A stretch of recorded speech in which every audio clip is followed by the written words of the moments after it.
सर्व पूर्ति करी, ये नाम आपने कभी सुना है? ये उसी स्तोत्र का नाम है जिसे हम सभी श्री ललिता त्रिशती के नाम से जानते हैं। ललिता त्रिशती क्या है? भगवती ललिता त्रिपुरा सुंदरी के 300 अद्भुत नाम। ये केवल नाम नहीं है, एक एक नाम में मंत्र है, मंत्रों का रहस्य है। ये इतना प्रभावशाली है कि इसके बारे में कहा जाता है कि ये ललिता सहस्त्र नाम से भी अधिक लाभदायक है, त्वरित रूप से ये फल देता है और इससे धर्म, अर्थ, काम और मोक्ष की भी प्राप्ति होती है। ये कहां पर है? ब्रह्मांड पुराण में जो ललिता उपाख्यान है, उसके बाद में ललिता सहस्त्र नाम है और फिर ललिता त्रिशती आता है। ये भी ललिता सहस्रनाम और ललिता उपाख्यान की ही तरह भगवान हयग्रीव और श्री ऋषि अगस्त के संवाद के रूप में आपको ब्रह्मांड पुराण में मिलता है। परंतु इसकी कथा क्या है?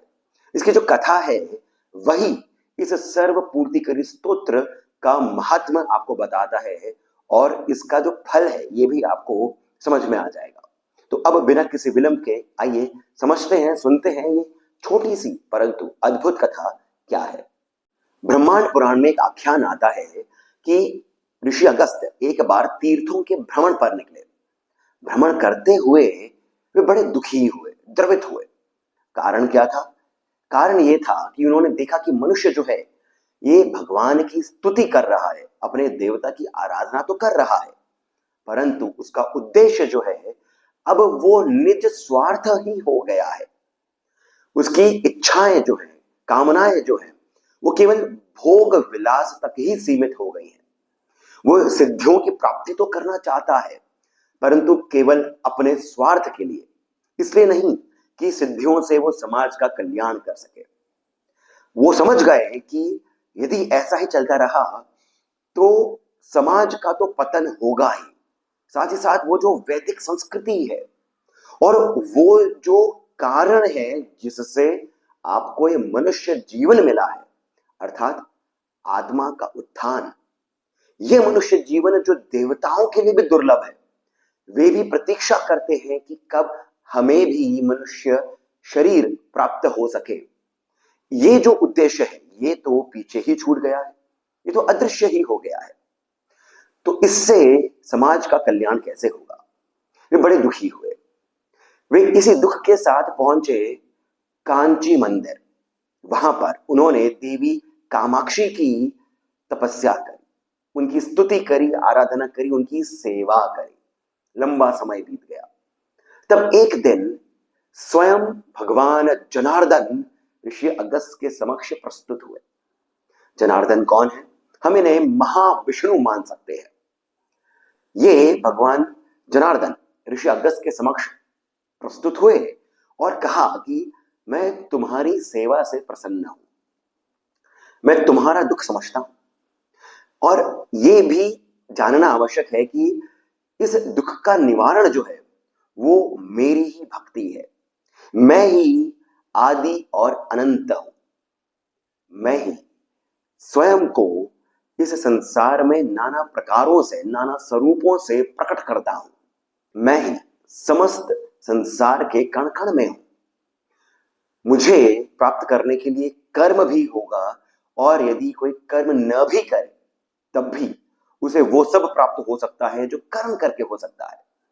परंतु ये जो बात है ये समझना कठिन है।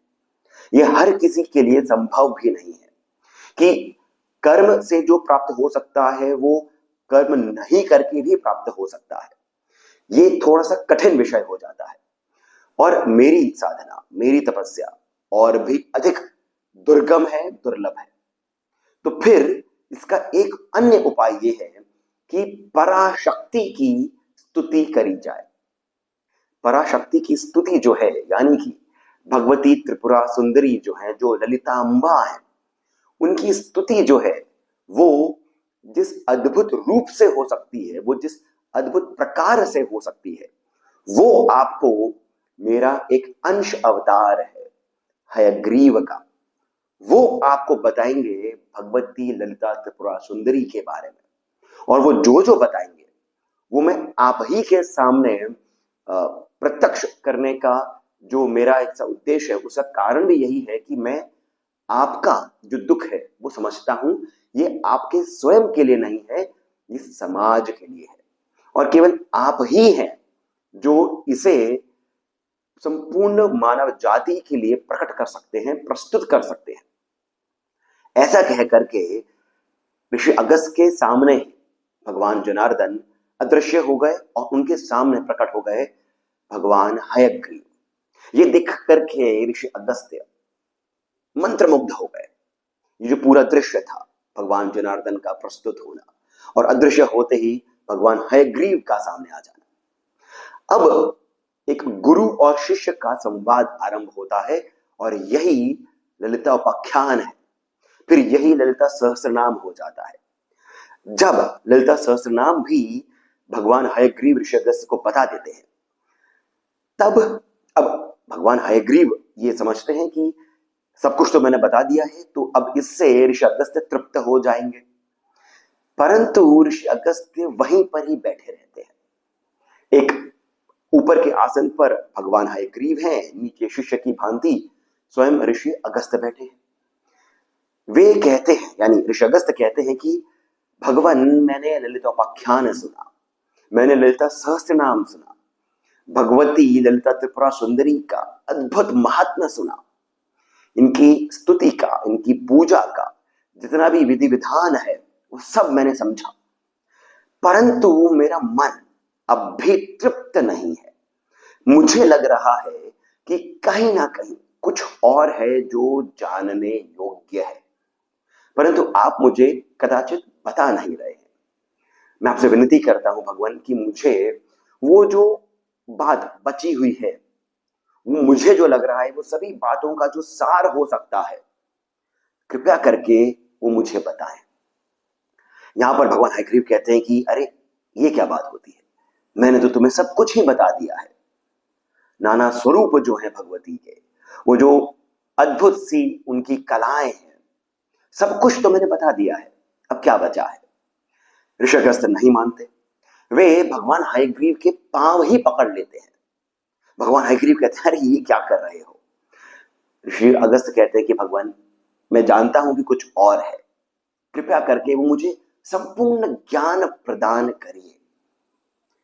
भगवान हयग्रीव अब कुछ भी नहीं कहते हैं, वे केवल उसी मुद्रा में बैठे रहते हैं और शिष्य भी अपने गुरु की पांव को पकड़ करके वे भी इसी मुद्रा में बैठे रहते हैं। इस बात को 3 वर्ष बीत जाते हैं। यानी कि आप देखिए कितनी अद्भुत गुरु और शिष्य की परंपरा है। शिष्य और अधिक जानना चाहता है, परंतु किसी कारणवश गुरु नहीं बता रहे हैं, परंतु शिष्य को दुत्कार भी नहीं रहे हैं।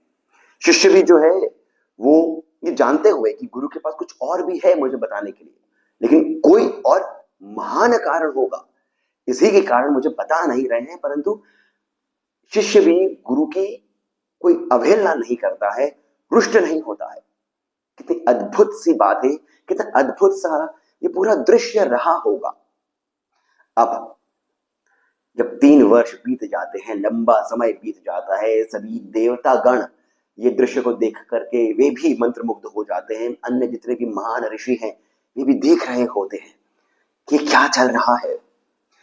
तब उसी ध्यान की मुद्रा में भगवान हयग्रीव को भगवती कामेश्वरी और भगवान कामेश्वर अर्थात पराशक्ति और परब्रह्म ललिता त्रिपुरा सुंदरी और भगवान कामेश्वर ये प्रकट होते हैं उसी मुद्रा में, इनके ध्यान में, भगवान हयग्रीव के अपने स्वरूप के साथ। और फिर ये कहते हैं कि हयग्रीव, मैं तुमसे प्रसन्न हूं कि तुमने सर्व पूर्ति करी। ये जो अद्भुत सा स्तोत्र है जो केवल मैंने ही तुम्हें दिया था, ये तुमने अपने शिष्य को उसकी कितनी ही बार विनती करने पर भी नहीं दिया है। मैं तुमसे प्रसन्न हूं क्योंकि ये जो स्तोत्र है ये बहुत गूढ़ है, इसे किसी के भी सामने प्रदर्शित नहीं करना चाहिए।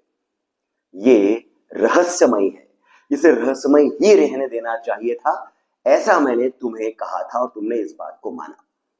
परंतु अगस्त्य जो है ये मेरा सर्वप्रिय है। अगस्त्य जो है ये मेरा भक्त है और इसकी भक्ति मैंने देखी है। केवल यही नहीं, इसकी पत्नी जो है लोपामुद्रा, वो भी मेरी बहुत बड़ी भक्त है। तो मैं तुम्हें आज्ञा देती हूं कि तुम अगस्त्य को सर्वपूर्तिकरी स्तोत्र का रहस्य बताओ। अब जब ये कह देती हैं भगवती ललिता त्रिपुरा सुंदरी, ये कहकर के वे दृश्य हो जाती हैं, तब भगवान हयग्रीव अपनी आंखें खोलते हैं। वे कहते हैं ऋषि अगस्त्य को कि तुम्हारी जो इच्छा थी वो पूर्ण हो गई है। वो 3 बार कहते हैं और फिर कहते हैं कि मैं धन्य हूं अगस्त्य कि मुझे तुम्हारे जैसा शिष्य मिला। क्यों कहते हैं?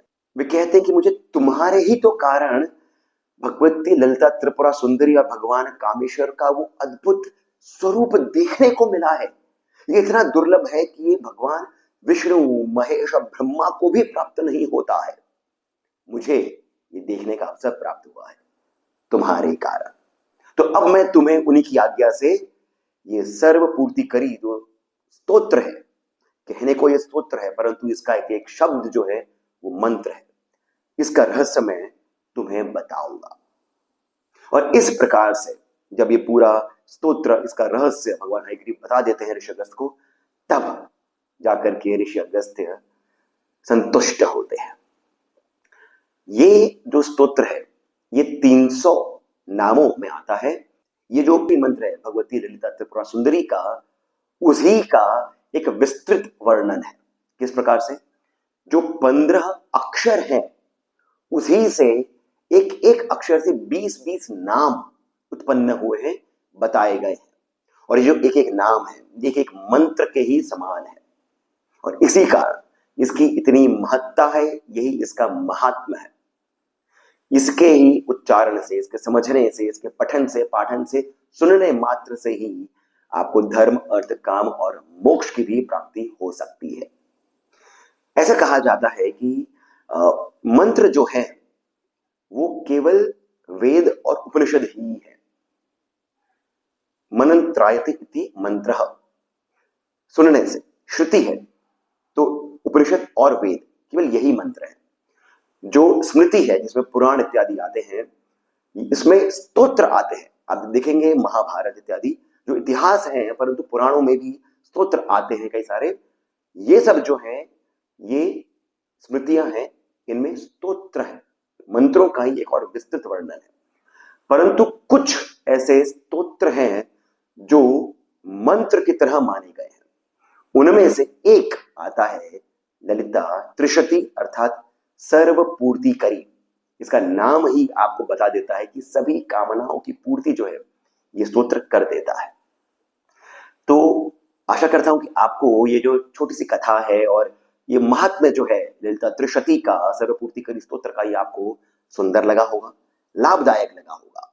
यदि ऐसा है तो कृपया करके इस वीडियो को आप लाइक अवश्य करें, हमें सब्सक्राइब करना नहीं भूलें और कमेंट सेक्शन में जो पहला कमेंट पिन है वहां से पेटीएम, जीपे इत्यादि के माध्यम से जितना अधिक हो सके श्री सहयोग भी प्रदान करें, बहुत अधिक प्रोत्साहन मिलता है। इसके साथ मैं सिद्धार्थ आप सभी से जानकारी अनुमति लेता हूं। धन्यवाद।